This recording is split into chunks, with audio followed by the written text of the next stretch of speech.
the last Blackguards 2 video, we introduced you to the main characters of the story and how they relate to each other.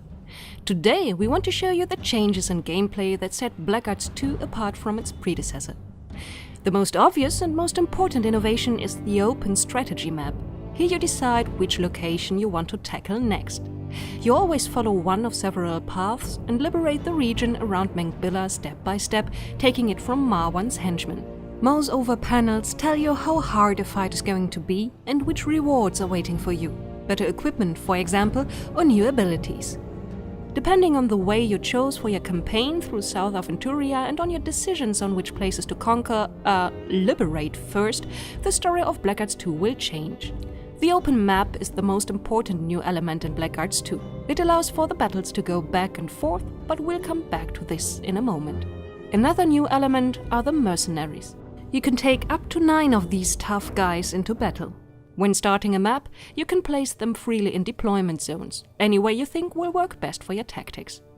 Naturally, you can do the same with your heroes Cassia, Zurbaran, Takate and Norem. Mercenaries are not just simple brute henchmen. You can hire not only warriors, but also assassins and even mages. Of course, you have to recruit the Mercenarios first or rescue them on special maps before you can put them to use. If you need a break from your conquests, you can visit your camp, a hub that you can reach almost any time during the game. There you can hold conversations with your companions or buy equipment from specialized merchants. You can also gain new information on your enemy by interrogating prisoners or sending out spies. The strategy map is an open playground on which your enemy, slave trader Marwan, can also move freely. It is possible that he will attack settlements that you already conquered and force them back into his realm. In this case, you will be confronted with another new gameplay element. For the first time in Blackguards, you will be defending your own map. To protect your fortifications from the henchmen of the enemy, you can use a new feature. You can prepare the terrain with traps before the map begins. Among those are classics like man-traps, but also stacks of boxes that will hinder the movement of your opponents. You can also issue orders to your troops to guard and secure an area. If you lose such a mission, the game is not over.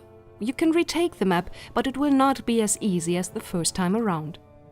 The combat rules have also been reworked. The system has been streamlined and is presented in a more user-friendly way, and fights are more dynamic. It will almost never be the case that a unit standing directly in front of its target will miss.